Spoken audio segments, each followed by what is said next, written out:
If I were to come to you as an advisor and you were Joshua and I were to say, I've got a plan for Jericho. Here's the plan. Are you ready? Okay. We're going to get all the people and we're going to march around the city for 6 days. And we're going to just do it quietly. Nobody's going to be talking. No loud noise. Just march around one time. The next day we'll march around one time. The next day we're going to march around one time. The next day we're going to march around one time. We're going to do that 6 days. But that's not all. Seventh day, we're going to march around 7 times around the city. And you'd already be doubting my advisor skills right about now when I told you that on the 7th day we were going to march around 7 times, but the key to marching around the 7 times was that we were going to have priests, worship leaders, musicians, if you will. We were going to have 7 worship leaders with 7 horns. Not our 7 best fighting men, not our 7 most scrappy guys.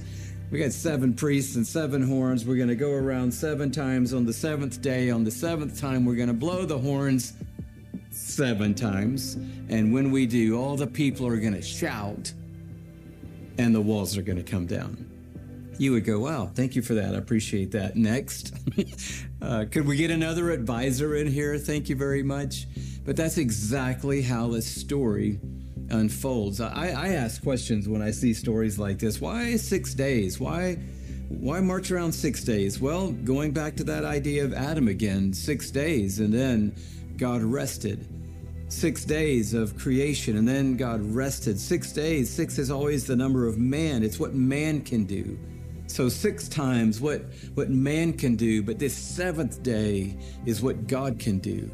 But I also think about this. I think about what was happening in the hearts of the people in Jericho, because I've always heard this story taught that the people were laughing, and surely there were people who were making fun of Israel, but not everybody, because Rahab, remember the story that we talked about and how she feared God and how there were people that had heard the story of the deliverance of God and they feared this God of Abraham, Isaac, and Jacob. And I imagine there were a lot of people in Jericho on day 1 and day 4 and day 5, and they were like, I don't know what God's doing.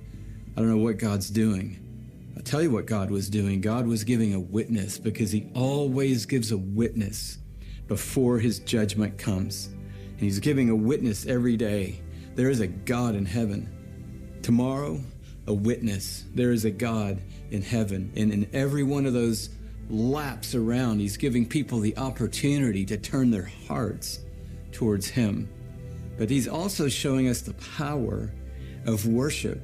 There are times in our life where he wants us to stand. There are times in our life where he wants us through prayer to fight. But the greatest weapon we have in our lives is a weapon called worship. And this is what we see in this chapter. When the people shouted praise of God, the breakthrough happened, the walls caved in, the people went over the fallen walls, and they took the city of Jericho. And I know for me, this has been one of the most profound revelations in my life, is the power of worship.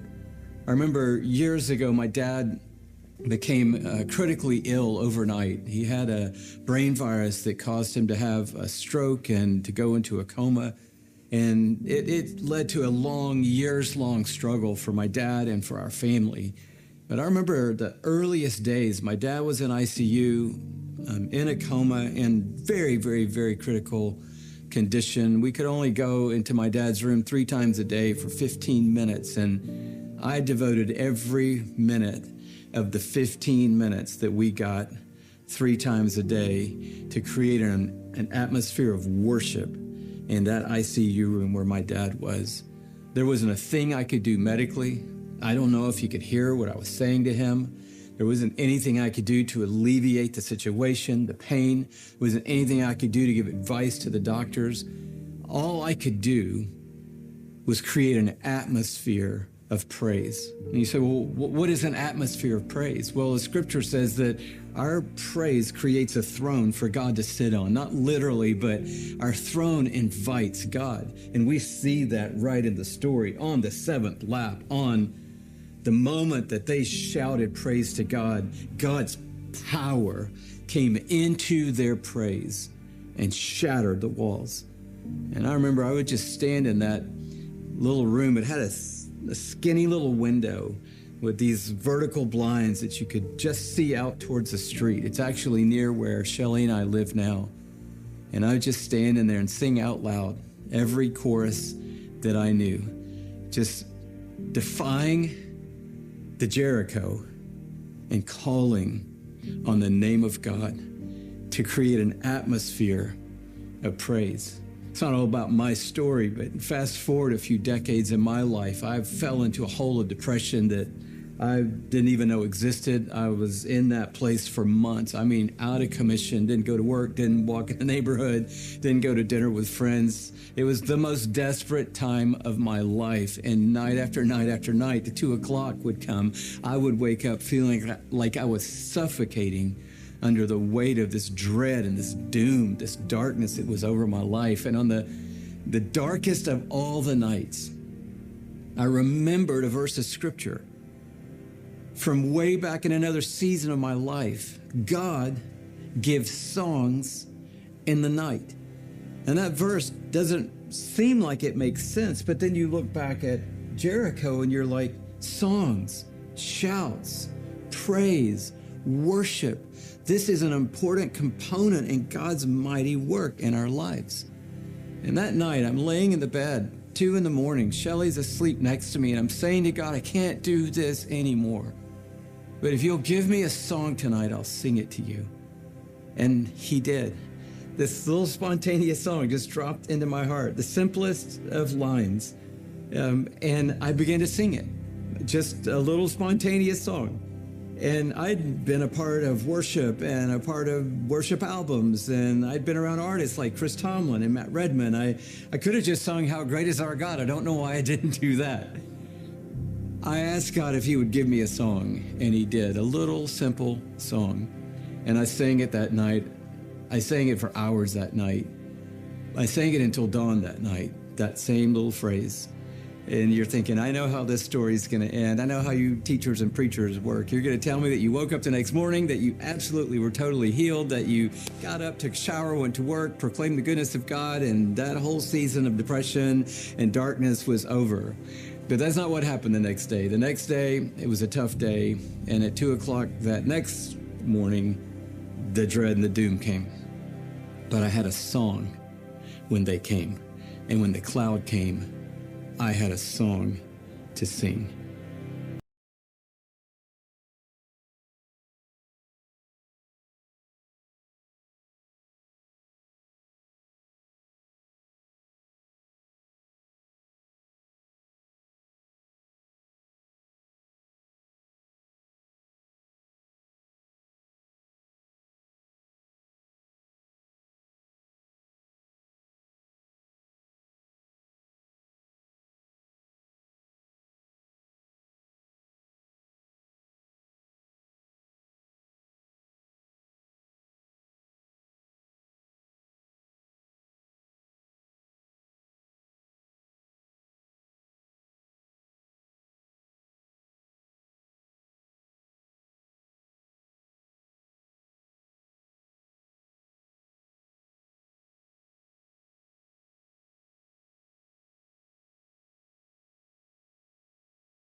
Yes, it is. Yeah. To you are waymaker.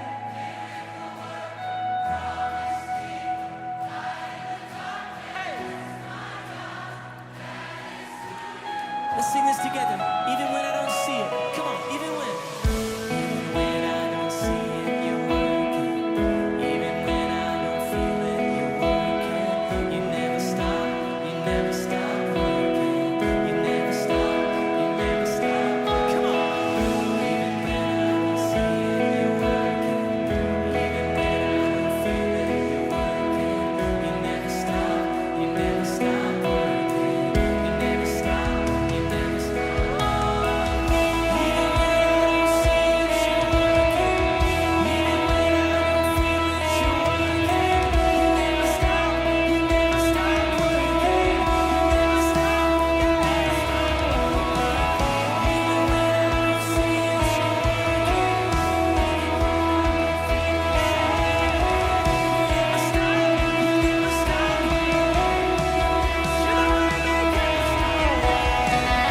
You're just going to change the chord progression a little bit, and it'll look like this. A, E over G sharp, B, and C sharp. A, E over G sharp, B, C sharp minor. Eventually we'll move into the bridge progression, and for the bridge, we're going to go back to the mod wheel being down, and here's the part we'll play. Same as the chord progression. A to E,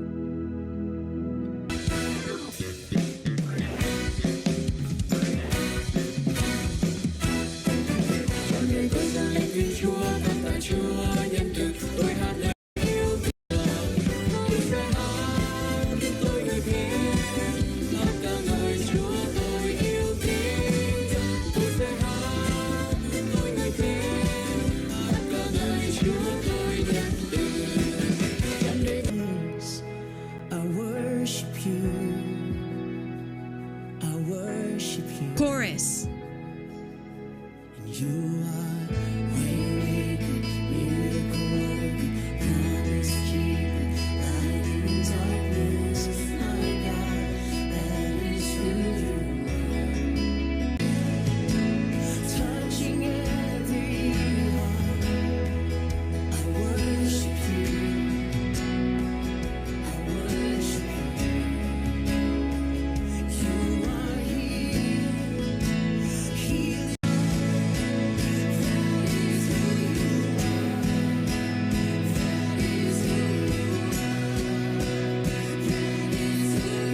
Refrain.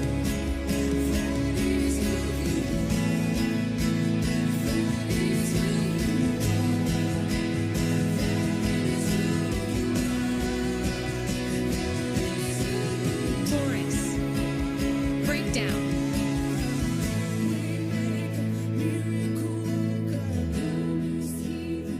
Maker by Leland.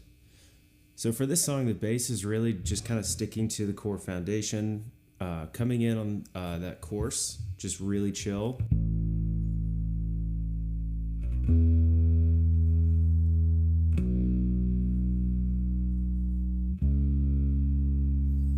And I would say, for the most part, the bass line is kind of building with the whole song. So if you notice, like there's certain parts where the bass is driving up top of the neck. So I would kind of keep that in mind, like the way the bass line is. It's just more not being too afraid to go up high.